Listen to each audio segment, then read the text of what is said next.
What's going on YouTube? Everyone's doing really well. So today we are going to be talking about how to get a raise in your salary. If this is your first time ever doing this, I like to do these things in the morning when I'm having my cup of coffee. It's just fun to kind of talk about these things. I've been into recruitment and being a hiring manager for over a decade now. So definitely know the job market, definitely know a lot of things. I also have my MBA. And I've just been very lucky in life and just think I have some interesting news and different perspectives on things. So hopefully this helps and hope it helps a lot of people. Definitely getting a lot of good feedback on a few of my videos recently, which has been great. And somebody was asking a little bit more about this on how to get a raise at your job. So wanted to address this. Let's see if we can kind of help out in any way possible. I just got done working out. So if I look like my hair is wet, it's because I just got out of the shower. So I like always just think about this as if you're across from me and we're like sitting down at the table, having a cup of joe and just chatting. And you're asked me like, how do you get a raise at your job? This is kind of how I would go about it because I've been through that. I know the process pretty well. The first thing you want to do is whatever your job you're in, you got to figure out kind of the market worth first. Okay, and you want to make sure, are you currently at the market rate or are you below or above it currently? So you need to find that out. And there's a few ways you can find it out. It's very easy now online. So you can go to Glassdoor, you can go to LinkedIn salary, you can go to Indeed salary. And it's not like one finite number. There's always listing a number. It's more of a range. So you got to find out the average range. What is the range for the area you're in? The other thing you want to do is find out the cost of living in your area. So some costs of living are different than other ones. If I was to be in Phoenix, for example, it's very different. That's more of the national average versus San Francisco, which is 75% more, usually added on to a salary because of the cost of living there. So that doesn't mean you're necessarily going to get that because nowadays with everybody going to remote and everybody going online, a lot of companies are now hiring people in lower cost of living areas, but with the same skill set so they can save on the difference there. So you need to be aware of those things. Take a swig. I always talk fast at the beginning of these videos. I don't know. Maybe it's because just getting it out first. So bear with me. Next thing you want to do. You want to do a personal, professional audit. Okay, you want to do an audit on yourself. Now, what does that mean exactly? So it's the same thing as like writing your resume. You want to look at what are my experiences in different areas.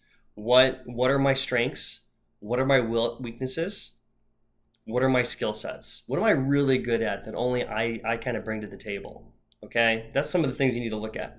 Is it that stuff that has to do with more personality? Is it soft skills? Is it more hard skills or tech skills? Is there any specific technologies that you know that nobody else in your company might know of? So you need to kind of really think about that, as well as looking at kind of your network within the company, depending if it's a small company or a large company. What is your current network and influence? So do a really deep dive in your own assessment of yourself and your value. Like there's a difference between what you place your value on versus the company places your value on, okay? So first do that, and you want to also make sure that you're looking at the salary to make sure it's like, is it still within the range of where you are? Now, here comes the tricky part, asking for the raise. And there's a simple way to do that beforehand, before there's like a type of negotiation, is getting with the HR or whoever is your department head or whoever is the decision maker on salary basis. And you need to kind of ask like little things, little hints on how to get ahead. So for example, you can ask your HR, what can I do to make an additional $10,000 a year? What do I have to do to get there? What are the steps involved? Right? That way they lay out a path already for you and they can kind of tell you what they need, what you need to succeed. So then it's like you're creating the roadmap right there to already get a raise. Or if it's different, what do I need to do to make an extra $15,000, right? And it's good to also check out the salary ranges of the people who are ahead of you in the company. Now, this depends if you're a startup or a bigger company, but you need to, if somebody's like ahead of you in the company, like your next superior, you can definitely do online research and find out what is their salary, or like your best guesstimate. You're not going to fully know, but your best guesstimate on the range of their salary. And you can be able to tell the difference. And that way, if it's somebody who's within kind of like the same career path as you, look at their skill sets, look at what they have, how much experience, how much skills, how much education.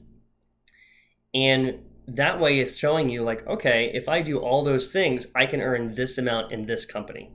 So you want to start pre-paving your pathway to getting a raise as well. So asking those questions, as well as kind of looking at the people both around you, look at other companies and the competitors, as well as looking ahead of you. Okay. If there's not somebody who's ahead of you in the company, then you need to look online to look at others who have been in the same position. Okay. Look at others who have been in the same position, or look at kind of like the easiest way is on LinkedIn. You can easily research people who have had your role. What have they gone on to do? What positions have they gone on to? What kind of manager, director, whatever position? And you can also research the salary ranges for those.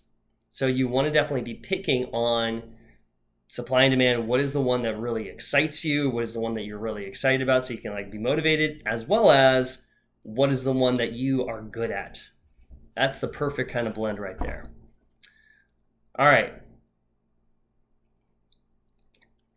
Next thing, what else can you do to earn a raise in your company? There's always the basic things of going back to school, getting more certifications, getting more skill sets, and honestly with online learning, it's pretty easy nowadays. So those do, but you want to make sure you do your research beforehand and know the dollar worth, and you don't want to be doing it just for the sake of doing it. You want to do it so it actually gets you closer to your goal. So make sure that there's people. My brother, for example, made a really conscious decision where he was already pretty high up in his organization, and he got kind of the offer to go back for his master's. And he decided not to, just because he knew if I did that, I'd have to spend this amount of money. The company would pick up a big tab, but he'd have to spend this amount of money. And he knew that in the salary ranges, he'd only be up a little bit. It would be like not that much where it's worth all that time and effort, and he can learn it on his own. So you got to make the decision if like going back to school or certain things in education are going to give you the ROI that you want. If you spend like $20,000 on a master's, is it going to give you a $20,000 return on your salary for that first year or for over 2 years, right? Is it worth the investment? So you got to make those conscious decisions that way. Don't just do it just because everybody keeps telling you like, oh, you go back to school, you're going to get that. And don't always trust the graduate program. For the love of God, I go to grad schools all the time. And there are a lot of grad schools right now are hurting. So they're trying to get people in, and they're trying to basically tell a lot of people that if you do our program, you're definitely going to be job placement, you're going to get a salary. I'm just saying that in my experience, and a lot of my people I know experience, it's not always that way. So make sure you do your research beforehand. Now, the other way is to become an intrapreneur. Now, entrepreneur, somebody who starts a company or entity or business, is creating value or a service or a product for the marketplace. An intrapreneur is somebody who is creating an entire department, creating a value within the company.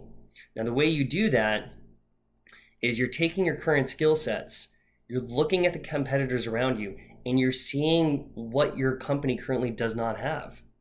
Okay, so you see what your company doesn't have. Maybe they have a certain department that they're lacking, that down the road, we're going to need this. That is a huge opportunity for you, and that is a great way that you can get a raise. This is the way I got a raise in a company. So I got a raise for, obviously I took on more responsibilities and stuff like that, but then I also saw the opportunity ahead that I kind of pounced on, was like, hey, I know this is our competitors are doing. I think we're going to need this. I can lead the charge, right? After doing that, and you've proven that you can do it, after 3 months, it's like a good time frame, that's when you ask for the raise, okay? The raises, always be paid with what you're worth, but they are a lot easier. It's a lot easier on the mindset of the employer when it's within a 10% range. So if it's a 10% raise, that's great. I have gotten a lot more than that before, but I'd have to make a strong case. I made a strong case of like, here's the ranges in the marketplace, here's the cost of living, here's my skill set versus other people's skill set. I had to really build a case that way. So you got to be prepared for those things. So those are a few things that I would recommend. Do a professional audit. Just to recap, do a professional audit. Ask the right questions. How do I make an extra 10K raise to the right people? Look at what others have done who are ahead of you, maybe in the career path, and maybe like consider being an intrapreneur as well and adding, starting a different department or a different type of product line for your business that can yield good results for them. All right. So I hope that was very, very helpful.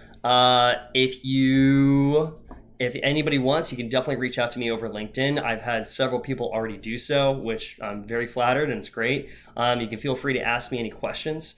I will also post that we have a new mastermind. We have a mastermind every week on Friday. It's completely free to all, where we talk about relationships, we talk about job, we talk about making money. There's a few great success stories in the mastermind. We have one guy who went from 3K to 30K a month, which was unbelievable. Holy moly.